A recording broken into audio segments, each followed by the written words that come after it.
Welcome to the Nisha Jackson Show. I'm Rusty Humphries. Nisha just did one of the silliest things I've ever seen. She got a bottle of Pellegrino and poured some. What is this stuff that you poured in there?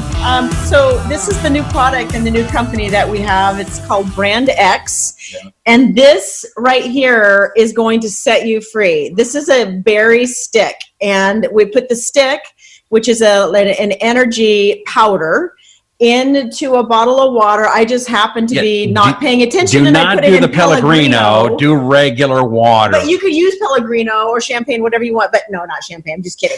You can put it in Pellegrino. Just don't shake it up. Because I shook it up. Now I can't drink it because it's like going to blow. Yeah. Anyway. But that would be entertaining and might be fun for later in the program. You can get on brandx.com. Okay.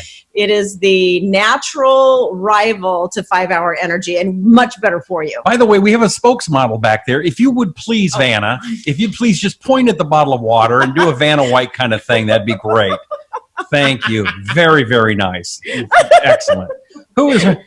She looks familiar. She's been on the show before, right? She has. You know, we got a big response when she was on the show last time. I know she's in this room and we're talking about her, but that's okay. It's all good stuff. It's good stuff. So what's her name?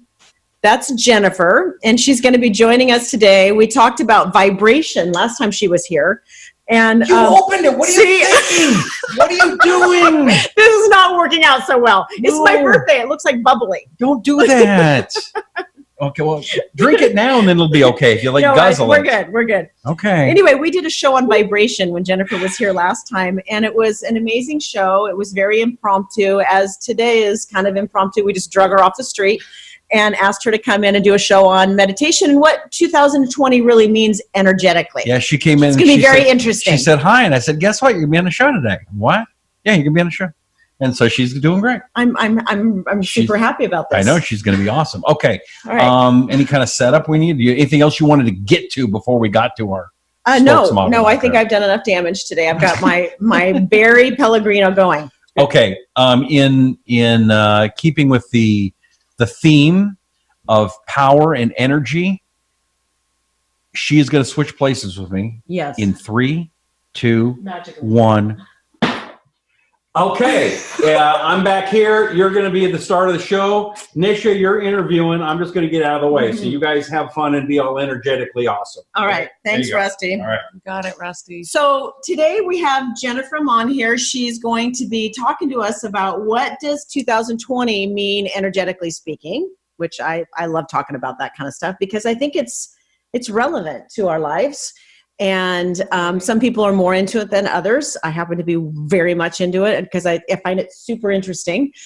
But I also wanted to have Jennifer talk to us just for a little bit about how we can quiet our minds this year to not only improve our health, especially our emotional and mental health, but also to move us along the path that we're supposed to be going down in our lives. And one of the ways that we figure out what that path is we got to get quiet. We got to turn the mechanism off and be able to let new ideas and new energy come into our mind so that we're not always just so cluttered up. So I want to talk about those two things today. So welcome. Hi, thank you. Happy New Year. Happy New Year. Correct. We're about 3 weeks into the new year as this is being broadcasted. Okay. Yes. So this is actually a perfect time to talk about New Year energy, even though you in the audience might be seeing this a few weeks after the first of the year. But energetically, the Gregorian calendar that was made up by the Romans, and it's not actually at the first of what we consider this year, January 1st, is not actually the end of the energetic cycle of the year. That actually comes in around January 21st, 22nd. Every year it's a little bit different, like a couple days or whatever, but around the 3 weeks into the new year is when the new cycle begins for our creative process, in which we have 4 quarters of the year. It correlates with the seasons. It's very much like the natural cycle of planting seeds in the winter, knowing that they're underground and that they are actually sprouting. And then in the spring, we start to see them come up. We tend them. We pluck out the ones that aren't so healthy and we let the very fertile ones grow.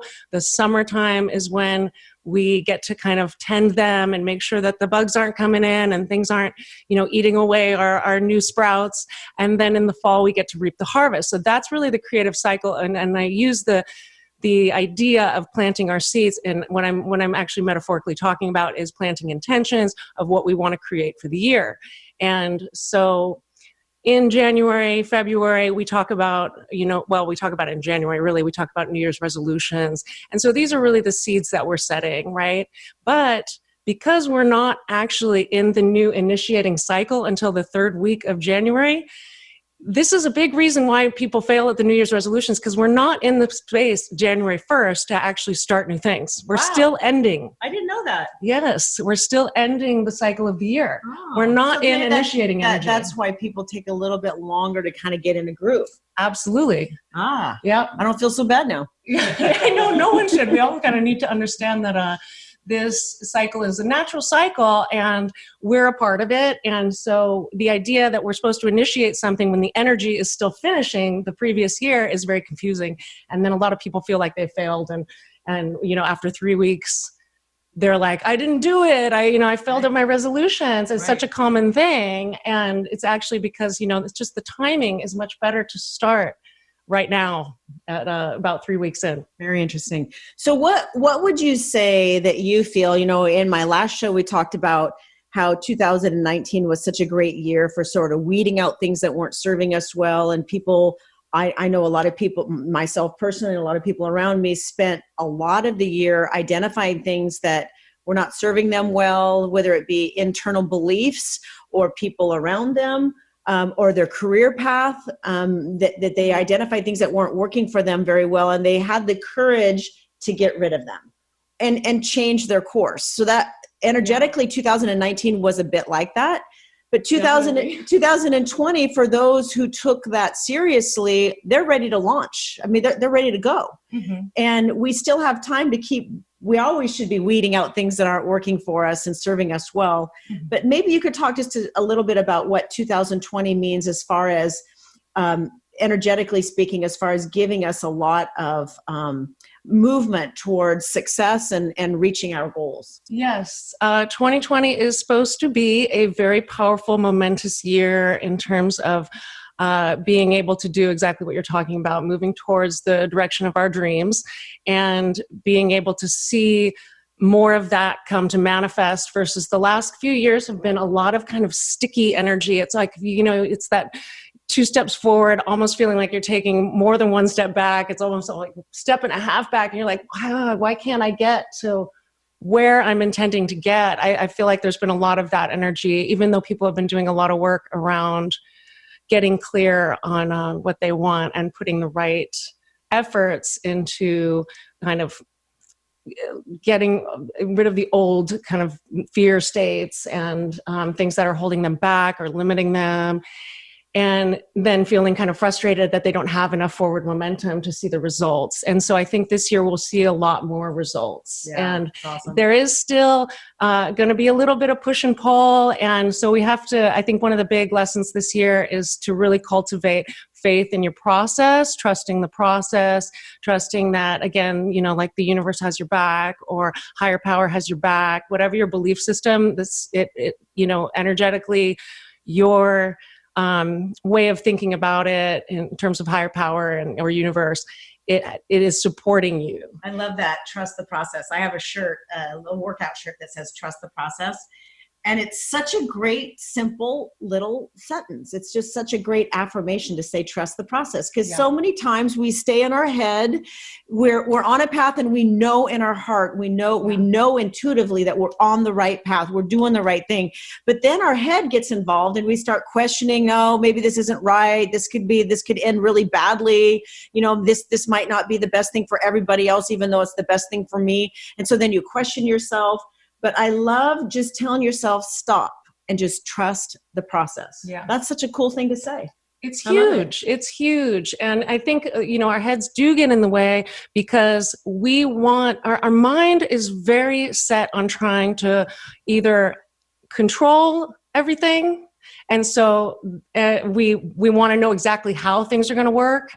And that's what the mind is good at, actually, is saying like, okay, this is how I get from A to B. But sometimes it doesn't go the way you think it's going to go. And then we think we're doing it wrong or that, we're not being supported or, life is just like too challenging, and it's not working, and Yep. it's very defeating for the mind when that happens, and then we can go into kind of fear and or feelings of failure, or all these kind of things that feel terrible. I'm so glad you actually just said that, because one of the things that I think helps us, as I talked about in the beginning part of the show, is to get out of our head a little bit so that new thoughts and ideas and wonderful, lovely things can come into us, because we're not all clogged up. And one of the ways we get clear and we get open is we get quiet, right? So I want to talk about, you're a huge advocate of meditation and quieting your mind, which I think is a very great spiritual practice for people. And so, but a lot of people think just traditionally you have to be sitting on the floor in a very uncomfortable position for 20 straight minutes, or 30 if you're lucky, or an hour. I can't even imagine. And then if you don't do that, if you fail at that, then you really can't meditate. And so I wanted to, you're so good at like encouraging people to get quiet. So just maybe talk about that for a minute. Yeah, and thank you for bringing that up. You're absolutely right. There's this kind of dogmatic idea that we're supposed to sit in stillness and quiet the mind. And if, we don't get the mind quiet, then we're failing at meditating, or, we're not doing it right, or it's not working, or it just sucks because it's really like uncomfortable. And I don't meditate that way. And that idea is out. There's a million ways to meditate. And it's really about quieting the mind. So a lot of people that are, runners are in a meditative state.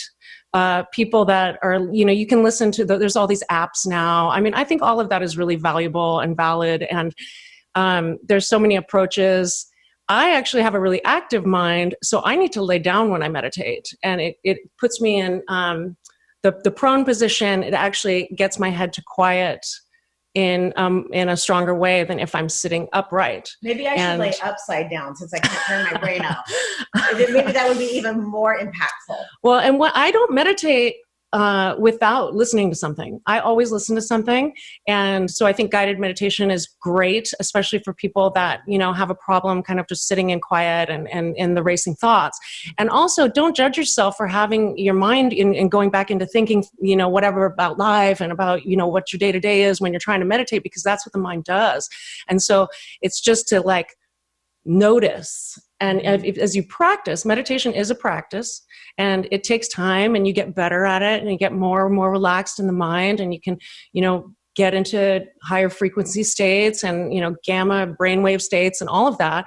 But, usually it takes some time, and you got to find what works for you. Everyone's different, but there's so many different options in terms of meditation, and that whole idea that you have to just sit there and be totally uncomfortable. I mean, it works for some people, but it works, for, I would say, a much fewer percentage than than what you would think. Yeah. And one of the big things I like is there's sound healers that do vibrational sound healing work, where they're using a lot of different frequencies and tones, and it actually does the work for you. You just have to sit there and listen. There's so much good research to show that is healing on just a complete different level. Right. It's wonderful.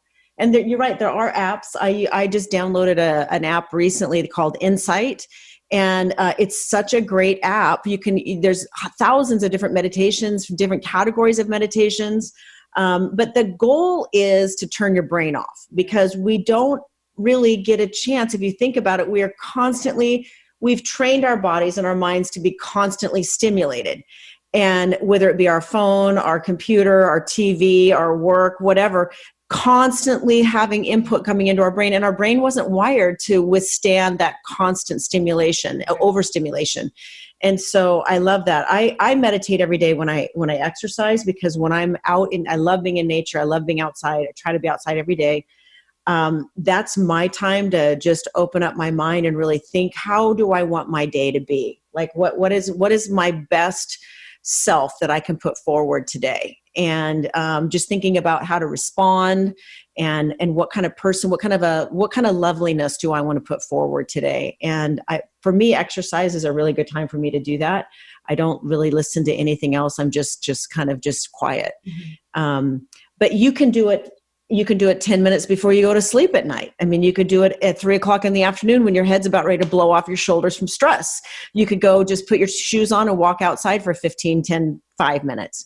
And so there's just so many different ways to do it. But the key is just doing it, right? The key is doing it and finding what works for you. And yeah, and making a regular practice out of it. But you're right, it doesn't have to be a set amount of time. You can take 5 minutes here and 10 minutes there. I mean, that's really important stuff. I mean, it's good to just take a little bit if that's what works for you, and then do a little bit later, or what, whatever, find your way.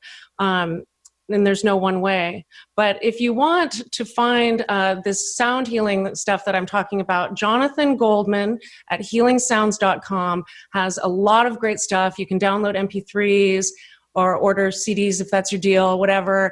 And you literally can just listen, and it's doing energy work for you through the sound vibrations. And so that's a really good one, because it can balance your chakra system. It can increase your brainwave state, and you're just sitting there passive. But believe me, you're meditating, because you're getting your energy into a space in which your mind is not controlling the show, and you can be in your body, and it's doing the kind of like energy healing work for you. And the name of that was, again? Healingsounds.com. Healingsounds.com. That's awesome. So we have, as a company, have taken this whole thing very seriously, because I have realized in the last 30 years that I've run a business that it's getting more difficult for people today. It's getting more difficult for people to stay balanced, for people to stay happy, for people to be able to manage all of the stress that's in their life, whether it be their family, their job, their relatives, financially, I mean, everything. And so Jennifer's done several retreats for our company, where she has come in and done special meditations and teachings that have been really helpful to our employees and practitioners within our organization. And so this next year, we have hired Jennifer to come in from a corporate standpoint and work with our company on doing meditations and teachings, so that we can keep people supported and really giving them some downtime and some encouragement throughout the year. So I love that about you, and I love that you said yes to that. And I'm really looking forward to how that's going to support our employees and our practitioners within our clinics. So I'm excited for 2020. Me too. I think it's awesome. And I love that we're doing that as a group and as a collective, and in terms of group energy dynamics. It's very helpful in a group to collectively support each other. Yes. And so you cultivating that for your team is great. And I'm happy to be a part of it. That's awesome.